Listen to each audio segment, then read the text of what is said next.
Hello, my dear. Petra here. Welcome back. Today, I want to talk with you about what abundance is not. Most of what we have been told about abundance is actually a blueprint for poverty. We have been conditioned to look at a full bank account, a massive house, or a busy social calendar and label it abundance. But have you ever noticed that some of the wealthiest people you know are the most starved for peace? Have you noticed that the more things some people accumulate, the more anxious they become about losing them? If abundance was just about more, then the person with the most stuff would be the most fulfilled. But we know that's a lie. I spent years chasing a version of abundance that nearly broke me. I thought I was building a kingdom, but I was actually building a cage. Today, we are doing something different. We aren't going to talk about how to get more. We are going to talk about what abundance is not. Because until you strip away the counterfeits, the real thing doesn't have room to show up. Stay with me until the end because I'm going to share a 60-second reverse audit exercise that will tell you exactly where your energy is leaking and how to plug it instantly. Now let's start with the first idea. Abundance is not accumulation. I remember a time in my life, the peak of the lie, where on paper I was the definition of abundance. I had a car, the apartment with the views, and a bank account that finally had the zeros I had spent a decade dreaming about. But here the secret I never told anyone. I was terrified. Every morning, I didn't wake up feeling abundant. I woke up feeling like a security guard. I wasn't enjoying my life, I was protecting it. I looked at every purchase, even a nice dinner, as a leak in my fortress. I had fallen into the trap of thinking abundance is accumulation. I was like a person trying to catch the wind by putting it in a jar. The moment you put the wind in a jar, it stops being the wind. It just becomes trapped air. I realized that I had more stuff than ever, but I had less life than when I was a broke student sharing a pizza with friends. Abundance is not a reservoir, it's a flow. If you are acting like a dam on a river, trying to catch every drop, the water behind you becomes stagnant. It breeds bacteria. It dies. Real abundance is the confidence that the source of the water is infinite. You don't need to panic when some of it flows downstream, because you know the spring never runs dry. The second idea is that abundance is not comparison. I'll be honest. There was a period where I couldn't scroll through social media for 5 minutes without feeling like a failure. I'd see a creator hitting 1 million subscribers, or a friend posting about their third vacation, or I would feel this physical sink in my stomach. My life, which was objectively great, suddenly looked grey. I realized I had tied my abundance to a sliding scale of comparison. If abundance is having more than the next person, then it's a finite resource. It means for me to be up, someone else has to be down.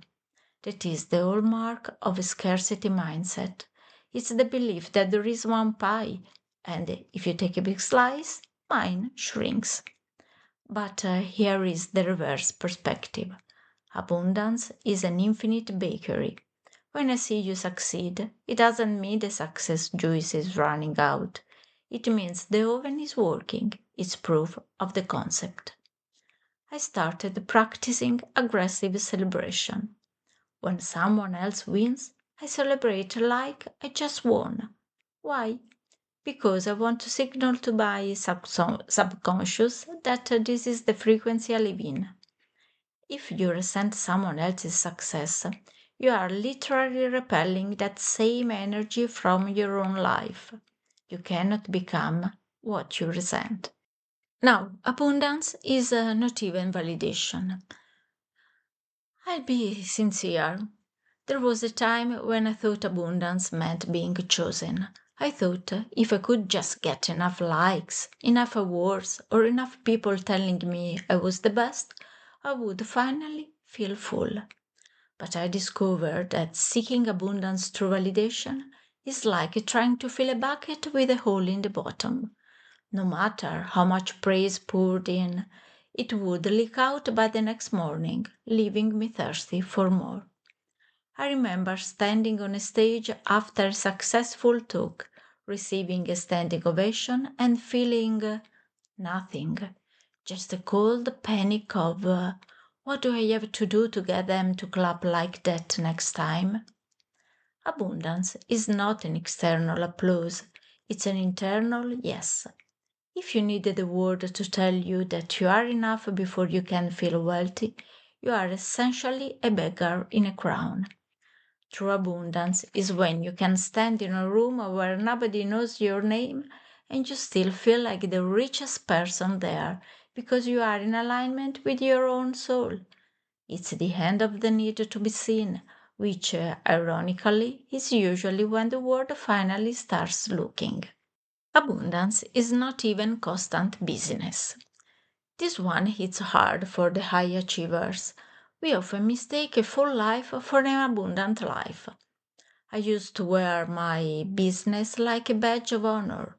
If my calendar was white space free, I felt important. I thought that being in demand meant I was thriving. But I was actually time poor. I had $1 million business and 10-cent lifestyle because I didn't have the time to actually live it. Abundance includes the abundance of space. If you have all the money in the world but 0 minutes to sit in the sun and drink a coffee without checking your phone, you are in a state of lack. Scarcity screams, I have to do everything now because this might be my last chance. Abundance whispers, I can choose what aligns because more is always coming. The greatest luxury on earth isn't a watch or a car, it's the ability to say no to a good opportunity to make room for a greater one. It's the sovereignty over your own hours. Abundance is not even safety. We have been taught that abundance is security. We want to build walls so high that nothing can ever touch us. We want guaranteed returns and safe bets. But I've learned that playing it safe is a form of poverty. Think about a ship. A ship is most safe when it's tied to the dock in the harbor, but ships weren't built for the dock. On the dock, the wood begins to rot, the barnacles grow, the ship loses its purpose.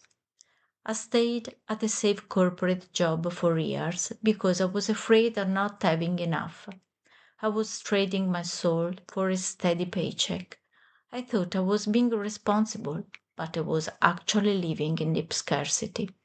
I was telling the universe, I don't trust you to provide for me if I follow my calling, so I'll stay here in this small, miserable box. Abundance is the courage to leave the shore. It's the realization that the safety of the harbor is an illusion anyway. Docks can burn and ships can sink anywhere. True abundance is the ability to navigate the open sea, knowing that even if you hit a storm, you have the inner compass to find your way. Abundance is not even the absence of problems.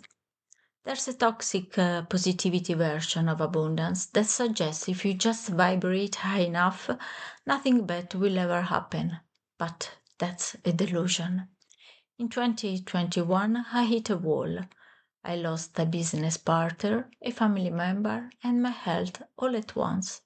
I sat on my bathroom floor thinking, I've lost my alignment. I'm not abundant anymore. But then I realized abundance is not the absence of storms, it's the abundance of resources to handle them. I looked around and saw I had an abundance of friends who brought me meals. I had an abundance of knowledge to regulate my nervous system. I had an abundance of past wins to remind me I am a survivor. Scarcity asks, why is this happening to me?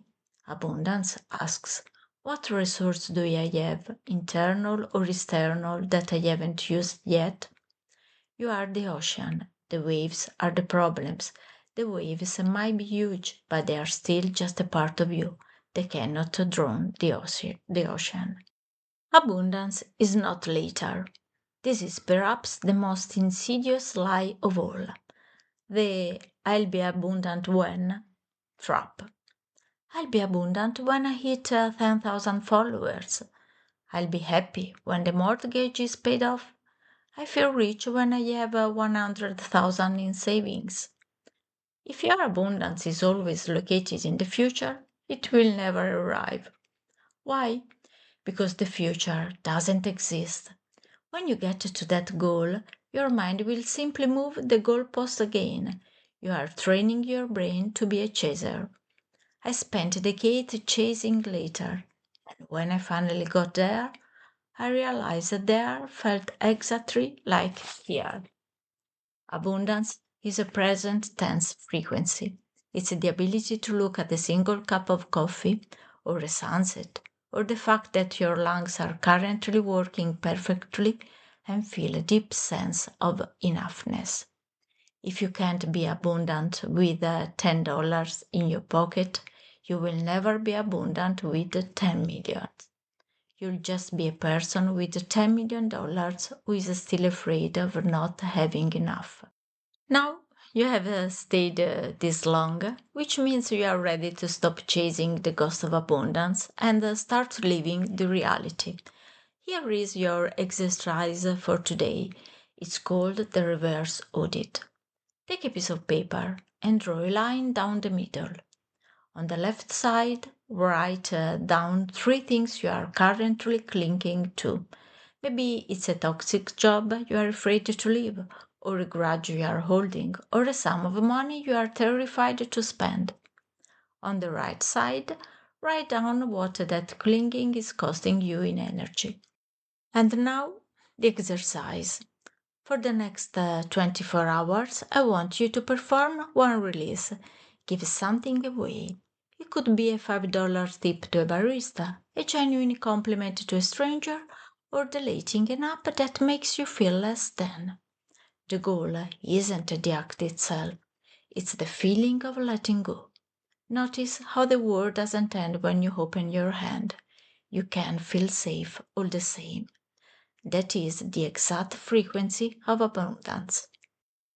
And remember, abundance is a choice of a perspective before it is a collection of things. It's about realizing that the door to your cage has been unlocked this whole time. You just had to stop leaning against it. Now, if this video shifted something for you, I want you to do two things. First, comment below with the word flow. It lets me know you are committed to moving out of stagnation. Second, if you know someone who is currently stressed, overworked, and feeling empty despite having a full life, send this to them. Let's change the conversation from getting to being. And don't forget to subscribe for more deep dives into the mechanics of a truly wealthy life. I'll see you in the next one.